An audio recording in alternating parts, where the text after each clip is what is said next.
할렐루야, 주님의 이름으로 축복합니다. 오늘은 사도 베드로의 오순절 설교의 최종 결론이죠. 성령 강림의 목적입니다. 오순절 성령 충만을 받은 베드로는 세 가지 설교를 합니다. 첫째는 술 취한 것이 아니다. 요엘서에서 약속하신 성령님을 보내주신 언약의 성취이다. 둘째는 예수님에 대한 세 가지를 선포합니다. 공생애, 십자가, 부활. 예수님을 빼놓고 성령 강림을 논할 수도 없고 예수님 없이 성령님이 오실 수도 없기 때문이시죠. 셋째는 베드로가 예수님의 부활을 따로 떼서 크게 강조합니다. 부활은 예언된 일이었다. 그리고 성취된 사건이다. 다윗의 시편 인용해서 확신에 찬 부활을 증거합니다. 29절은 이렇게 하죠. 형제들아, 내가 조상 다윗에 대하여 담대히 말할 수 있노니. 베드로가 형제들아 라고 호칭을 참 다양하게 쓰고 있습니다. 14절에서는 혈통적 측면을 강조한 유대인들아 라는 단어를 썼습니다. 22절은 구약의 언약적 측면을 강조한 이스라엘 백성들아 라는 호칭을 썼는데 이번에는 형제들아 라고 부릅니다. 왜 그럴까요? 예수님의 십자가와 부활로 말미암아 하나님과 화목하게 되어 예수 그리스도로 형제된 바로 그 은혜를 베드로가 깨닫기 때문에 그 은혜로 초대하는 형제들아 라는 표현을 쓰고 있습니다. 베드로가 담대히 말할 수 있는 다윗의 확실한 정보 네 가지를 통해서 예수 그리스도를 또한 설명하고 있는데요. 29절에는 확실히 담대히 말할 수 있는 것이 있는데 그것이 다윗이 죽어서 장사되어 그 묘가 오늘날까지 우리 중에 있다라는 것입니다. 다윗은 아무리 존경을 받았지만 인간에 불과하기 때문에 무덤에 묻힌다 라는 설명인데 그뿐만 아니라 예수는 죽지 않고 부활하셨기에 다윗이 쓴 그 시는 다윗 자신의 신앙 고백을 넘어서 예수님의 부활 시임을 강조하는 것이 베드로입니다. 그리고 그 다윗을 참 존경받는 다윗, 조상 다윗이라고 일컫습니다. 실제적 인물이고 역사적 인물입니다. 그리고 그 예수는 조상 다윗의 후손이죠. 예수님 역시 몰락한 왕가의 후손이지만 실제적인 역사적 사실인 인물인 것입니다. 또한 예수님을 설명하기 위해서 다윗을 선지자, 예수님의 부활을 예언한 선지자로 설명하는데 30절과 31절 함께 읽겠습니다. 그는 선지자라.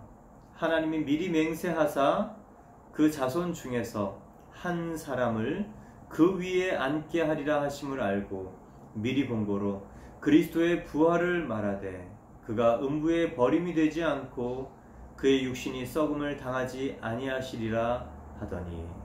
왜 다윗이 선지자입니까?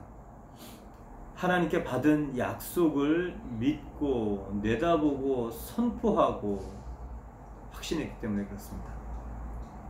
사무엘하 7장 21절 12절 보면 하나님께서 다윗에게 하신 약속이 있습니다. 내 수완이 차서 내 조상들과 함께 잘 때에 내가 내 몸에서 날 자식을 내 뒤에 세워 그 나라를 견고케 하리라. 그래서 다윗은 자신의 후손 중에서 왕위를 이을 영원한 왕 메시아가 올 것이라고 믿었습니다. 이것을 다윗 언약이라고 하죠. 그래서 구약의 이스라엘 백성들은 누구나 메시아 대망 사상이 있었습니다. 그 다윗이 그리스도의 부활, 음부의 버림을 당하지 않음, 육신의 썩음을 당하지 않음이라고 예언을 했다고 베드로는 다윗의 시편 16편을 재해석합니다. 다윗의 신앙 고백으로만 해석하는 것이 통례였어요. 아무도 그렇게 해석한 성경학자나 율법학자가 없었는데 오늘 어부 출신의 베드로가 다윗의 시를 예수님의 부활시로 승화시켜 놓습니다. 어떻게 이렇게 무학이었던 베드로가 탁월한 성경 해석을 할 수 있을까? 여러분, 부활이 사실이고 내 것이 되면 성경이 새롭게 보입니다. 요한복음 2장 22절을 보면 죽은 자 가운데서 살아나신 후에야 제자들이 이 말씀하신 것을 기억하고 성경과 예수께서 하신 말씀을 믿었더라 라는 말씀이 있습니다. 예수님의 공생애 시절 제자들은 구약에 기록된 말씀과 예수님의 공생의 말씀과 공생의 사건들을 전혀 이해하지 못했습니다. 이해하는 것 같다가도 앞뒤가 안 맞는 얘기를 계속했죠. 그런데 이들이 언제 믿음이 생겼는가? 죽은 자 가운데서 살아나신 후에야, 바로 예수님의 부활을 본 후에 모든 것이 이해가 되어지고 한꺼번에 꿰어졌다는 것입니다. 성경은 하나씩 하나씩 공부해서 믿는 책이 아니라 읽고 또 읽었던 말씀이 이해되지 않았던 말씀이 부활이 깨달아지면서 한꺼번에 연결되고 꿰어지는 아주 놀라운 귀한 책입니다. 요한복음 2장 22절은 성경을 여는 핵심이 부활이라는 말씀입니다. 여러분, 부활에 대해서 깊이 묵상하길 바랍니다. 머릿속에 있는 부활은 살아있는 신앙이 안 됩니다. 도덕적인 삶을 살 수 있게는 합니다. 그러나 부활신앙, 죽음을 넘어선 신앙을 살 수 있게 하진 않습니다. 그리고 부활이 내 것이 되면 성경의 그 많은 비밀들이 한순간에 꿰어지는 놀라운 은총의 일들이 일어나게 되는 것이죠. 그래서 여러분, 부활이 내 것이 되도록 성령님께 구하시기를 축원합니다. 그리고 베드로는 예수님의 구원 사역을 조목조목 하나씩 설명합니다. 32절 보면 이 예수를 하나님이 살리신지라 우리가 다 이 일의 증인이로다. 예수님의 부활의 증인은 증거가 확실한 사람이 증인이죠. 죽었던 사람을 보는 것처럼 놀라운 증거가 있을까요? 그런 놀라운 일들이 있을까요? 정말 잊혀지지 않을 것입니다. 그래서 말하지 않을 수밖에 없었던 그 일, 바로 예수님의 부활, 그리고 그 부활을 하나님께서 살리셨다고 선포합니다. 그리고 33절엔 하나님이 오른손으로 예수를 높이심에 라는 예수님의 승천, 하나님이 오른손으로 권능이, 오른쪽은 권능의 자리, 능력의 자리입니다. 하나님이 권능으로 예수님을 살리셨다. 어떻게? 높이심으로. 이것을 바로 승천이라고 합니다. 높이셨다는 것은 지상에서 천상으로 올라가는 위치, 장소적 이동을 얘기하는 것뿐만 아니라 근본적으로 육신을 입었던 예수님이 승천하여 영원한 본성, 하나님 영광스러운 본체에 다시 앉으신 이 신분적 승기를 얘기합니다. 그리고 세 번째로 성령 파송을 33절에서 얘기하죠. 그가 약속하신 성령을 아버지께 받아서 너희가 듣고 보는 이것을 부어주셨느니라. 사도 베드로가요, 예수님의 십자가 공생애, 또 십자가 부활, 승천, 파송, 성령 파송까지 줄줄줄줄 조목조목 이야기합니다. 왜 그렇습니까? 보았기 때문에 그렇습니다. 예수님 부활도 보았고 승천하신 예수님도 보았습니다. 그러면 우리는 보지 않고도 어떻게 믿을 수 있습니까? 바로 그래서 성령님께서 우리 가운데 오시는 것입니다. 예수님을 본 것처럼 동일하게 예수님의 증인되게 하시는 바로 그분이 성령이십니다. 그래서 십자가에 죽으신 예수님이 나의 구세주이심을, 구원자이심을, 메시아이심을 내게 확신시켜 주시고 확인시켜 주시고 그리고 가슴에 새겨 주시는 분이 바로 성령님입니다. 그래서 예수님께서 가시고 성령님께서 오시게 된 것이죠. 이제 사도 베드로는 다윗을 예수님의 보좌 사역을 하는 예언자로 선언합니다. 34절, 35절 말씀을 보면 다윗은 하늘에 올라가지 못하였으나 친히 말하여 이르되 주께서 내 주께 말씀하시기를 내가 내 원수로 내 발등상이 되게 하기까지 너는 내 우편에 앉아있으라 하셨다 하였으니 다윗이 하늘에 올라가지 못했지요. 그러나 말하고 싶은 건 무엇입니까? 예수님이 승천하셔서 하나님 보좌 우편의 통치 사역을 선언하는 예언하는 예언자라는 것입니다. 주께서 내 주께 라는 말씀은 성부 하나님께서 성자 예수님께 말씀하시기를, 그리고 35절은 내가 내 원수로 내 발등상이 되게 하기까지 예수님은 하나님 우편에 앉아 계실 거라는 얘기입니다. 이것은 예수님이 예수님의 원수인 사단 마귀 예수님의 발등상으로 밟아서 영원할 때까지 하나님 우편에 앉아 계신다는 예수님의 영원한 승리를 말합니다. 발등상은 발받침대를 말합니다. 사단은 예수님이 십자가의 죽음은 끝난다고 생각했어요. 그랬죠.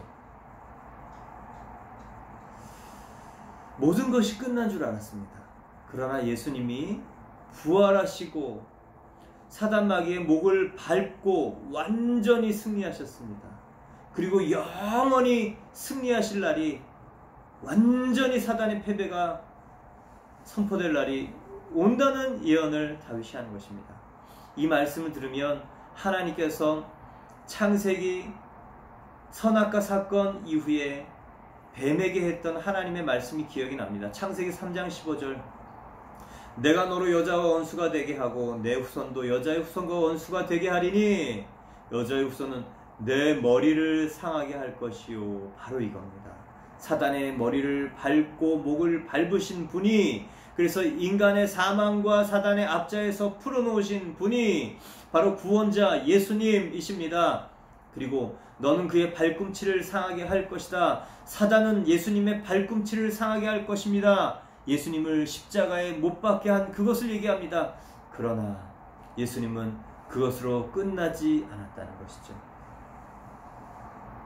예수님 부활 승천하셔서 하늘과 땅의 모든 권세를 가지시고 통치하시면서 우리를 위해 다스리십니다. 예수님의 보좌 통치는요, 모든 세상의 권세자시라는 것입니다. 여러분, 이 세상의 통치자가 이 세상을 다스릴 때 내 이름을 알까요? 우리 대통령이 저의 이름을 알까요? 저의 머리털을 셀까요? 저를 위해 중보기도를 할까요? 통치자는 다스리기도 바쁩니다. 그리고 디테일하게 세세하게 우리 이름을 헤아릴 수도 없습니다. 그러나 모든 통치자 위에 통치자인 예수님은 우리의 이름을 압니다. 우리의 머리털까지 셉니다. 그리고 우리를 위해서 기도하시는 통치자입니다. 놀라운 통치자이죠. 부활 후에 승천 후에 예수님의 보좌 통치를 본 이 다윗처럼 예수님의 부활을 목격한 사람은 똑같이 사도 베드로처럼 얘기를 합니다. 또한 사도 바울도 그런 얘기를 하죠. 에베소서 1장 20절 22절에 그의 능력이 그리스도 안에서 역사하사 죽은 자들 가운데서 다시 살리시고 하늘에서 자기의 오른편에 앉히사 모든 통치와 권세와 능력과 주권과 이 세상뿐 아니라 오는 세상에 일컫는 모든 이름 위에 뛰어나게 하시고 또 만물을 그의 발 아래 복종하게 하시고 그를 만물 위의 교회의 머리로 삼으셨느니라. 할렐루야 아멘. 예수님이 부활하시고 승천하시고 성령을 보내주시며 그분은 뭐 하시는가? 만물 통치와 교회 통치 다스림의 권세자의 자리에 앉으셔서 이 땅을 다스리십니다. 그러니 여러분 염려하지 마십시오. 그러니 여러분 그분이 사랑하셔서 죽기까지 한 우리를 위해서 무엇을 못하시겠습니까? 공의로 우리를 다스리시는 큰 그림을 가지고 계신 분을 신뢰하시길 바랍니다. 일희일비하지 않고 또 작은 일에 요동하지 않고 큰 일에 흔들리지 않고 하나님을 바라보시길 바랍니다. 예수님의 섭리를 기억하시기 바랍니다. 이제 베드로의 설교의 마지막 결론입니다. 36절 그런즉 이스라엘 온 집은 확실히 알지니 너희가 십자가에 못 박은 이 예수를 하나님이 주와 그리스도가 되게 하셨느니라. 유대인들은 예수의 그 신성모독죄로 죽였습니다.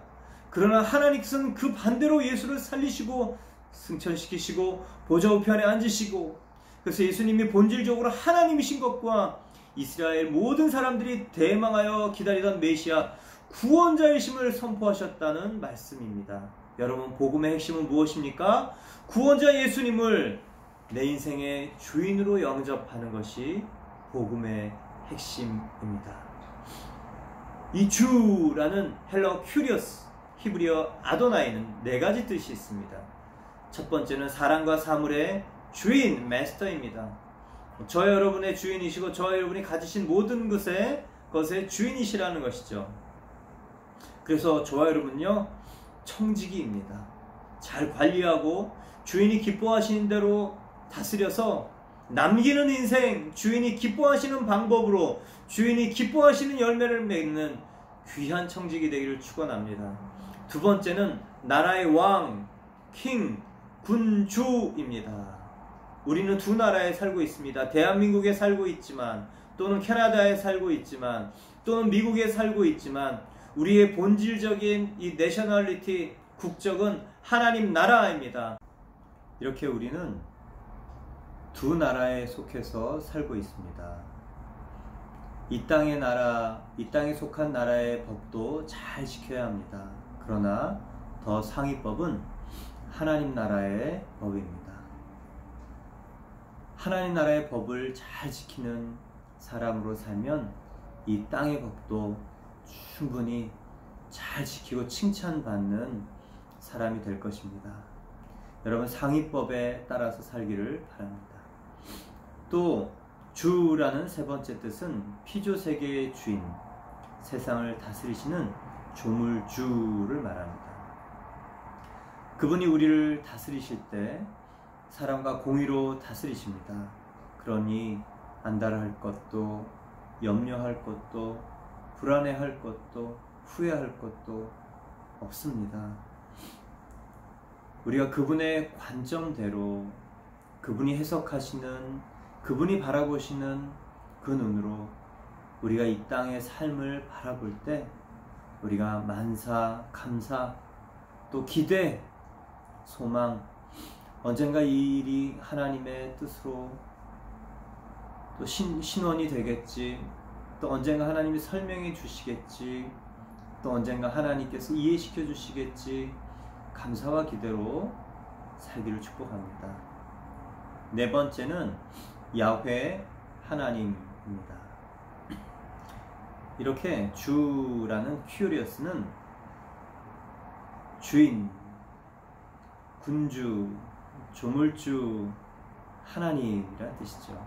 그러니 저 여러분이 예수님을, 하나님을 주라고 고백할 때 그 의미는 정말 전적인 주권자라는 뜻입니다.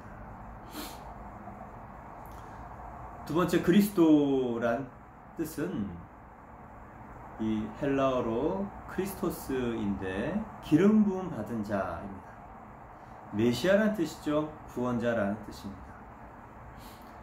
베드로는 예수님의 공생애 때 주는 그리스도시요 살아계신 하나님의 아들이십니다 라는 고백을 했죠. 위대한 신앙 고백이었지만 그리스도라는 의미를 몰랐습니다.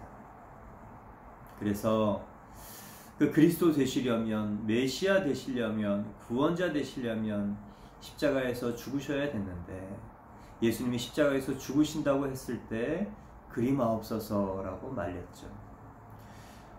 예수님이 어떤 존재인지도 몰랐고, 예수님의 십자가가 제대로 이해되지 않은 상황이었고, 그리고 예수님이 잡히시던 날 부인하기까지 한 베드로가 이제는 분명히 선포하는 것이 있습니다. 예수님은 구원자이시다. 십자가에서 우리의 죄를 대속하신 구원자이시다. 죽으셨지만 부활하셔서 그분은 만주의 주요, 만유의 주권자가 되셨다. 여러분, 이런 강력한 증인의 증언, 저 여러분이 성령 충만해지면, 성령의 다스림 통치에 들어가면, 내주하시는 성령에 순종하면 우리는 이 베드로처럼 강력한 복음 전도자가 될 줄 믿습니다. 성령 강림의 목적이 바로 이것이죠. 특별한 체험이나 현상이 아닙니다. 구원자 예수님을 나의 주인으로 영접하게 하시는 분이 성령님입니다. 그래서 여러분 성령 체험하셨습니까? 라는 질문은 정확한 본질적인 의미가 나는 성령으로 인해서 내 인생의 주인을 바꾸셨습니까? 라는 질문과 같습니다. 왜요? 성령이 오셔서 하신 핵심적인 제1사역은 구원자 예수님을 그리스도 주로 영접케 하시는 것이기 때문입니다. 오늘 베드로가 말하는 것이 그것이죠. 너희가 십자가에 못 박은 이 예수를 하나님이 주와 그리스도가 되게 하셨다라는 것입니다. 여러분, 예수님이 주인 되시는 신앙은 어떤 신앙입니까? 예수님이 내 삶의 주인이신 것, 구원자로만 예수님을 영접하면, 그리고 내가 내 좋은 대로 살면 내 삶이 변하지 않습니다. 예수님의 성품의 열매도, 예수님의 권능의 열매도 나타나지 않습니다. 그래서 성화의 가장 중요한 것은 예수님이 나의 주권자 되시는 것입니다. 그래서 예수님이 나의 주인 되실 수 있는 이유는 나를 핏값 주고 사셨기 때문에 나의 주인이십니다. 그분은 처음부터 주인이셨습니다. 그리고 구원자 되시는 십자가 대속으로 말미암아 그 나의 노예 증서 같은 증서를 예수님의 피로 사신 주인이십니다. 그래서 예수님을 처음부터 주인으로 영접하면 우리는 거듭남과 성화로 이어질 수 있는 것이죠. 예수님이 주인 되시는 삶이란 어떤 삶인가? 한마디로 먼저 그의 나라와 의를 구하는 삶입니다. 먼저 그 나라와 의를 구하는 삶이란 모든 영역에서 예수님이 주인 되시게 하라. 내가 관여하는, 내가 살고 있는 모든 영역에서 예수님의 주인 되심을 펼쳐내라는 뜻입니다. 그런 사람에게 약속하신 하나님의 약속이 있습니다. 산상수훈 마태복음 6장 33절 보면 그런즉 너희는 먼저 그의 나라와 의를 구하라. 그리하면 이 모든 것을 너에게 더하시리라 약속을 했습니다. 여러분, 이것이 맞습니다. 내 모든 영역에서 예수님의 주인 되심을 펼쳐낼 때 여러분, 하나님께서 그 모든 것을 우리에게 더하신다는 약속입니다. 주인의 뜻이 나를 통해 이루어질 때, 주인 되신 하나님 나라의 뜻이 이 땅 내가 살고 있는 나라에 이루어질 때 하나님께서 이 모든 것을 우리에게 더하실 거라는 믿음, 그것이 바로 약속에서 생겨나는 믿음이죠. 여러분, 먼저 그의 나라와 의를 구할 때 이 모든 것을 더하신다는 구약의 예가 있는데 솔로몬의 예입니다. 역대하 1장을 보면 솔로몬이 기브온에서 1천 번제를 드립니다. 하나님이 기특해서 나타나셔서 내가 내게 무엇을 줄까 말씀하십니다. 그러니 솔로몬, 이 약관의 나이 이제 막 25, 6의 이 왕이 하나님께 구하는 것은 이제 지혜와 지식을 주사 이 백성 앞에서 출입하게 하옵소서. 이렇게 많은 주의 백성을 누가 능히 재판하리까? 솔로몬이 얘기하는데 이것은 이 뜻입니다. 주의 백성을 주님의 뜻에 합하게 다스리고 재판하려면 주님의 지혜와 주님의 지식이 나에게 임해와야 합니다. 하나님 나라를 하나님의 뜻에 따라서 하나님의 백성을 다스리려면 하나님의 지혜가 임해와야 합니다라는 먼저 그 나라와 의를 구하는 이 구약의 기도입니다. 그래서 하나님이 너무 기특해서 솔로몬에게 이런 말씀을 하시죠. 네가 부나 재물이나 원수의 생명 멸하기를 구하지 않고 장수도 구하지 않고 오직 내가 내게 다스리게 한 백성을 재판하기 위하여, 하나님 마음에 합하게 재판하기 위하여 지혜와 지식을 구하였으니 내가 내게 지혜와 지식 뿐만 아니라 부와 재물과 영광도 주리라. 내 전에 왕들도 이런 일이 없었거니와 이후에도 없으리라. 비록 통치 초기에 솔로몬의 모습입니다. 물론 반심, 나중에는 변질된 그런 마음이 있었지만 적어도 솔로몬 통치 초기에 하나님 나라 의를 구하여 그리고 그것을 펼쳐내려는 솔로몬의 그 깊은 장부의 뜻이 오늘 저와 여러분의 뜻이 되길 축원합니다. 그렇게 예수님의 주인 되심을 매일매일 살아갈 때 주인이신 사랑과 공의가 충만하신 그분이 우리를 인도하시고 채우시고 또 축복하실 줄 믿습니다. 여러분 축복합니다.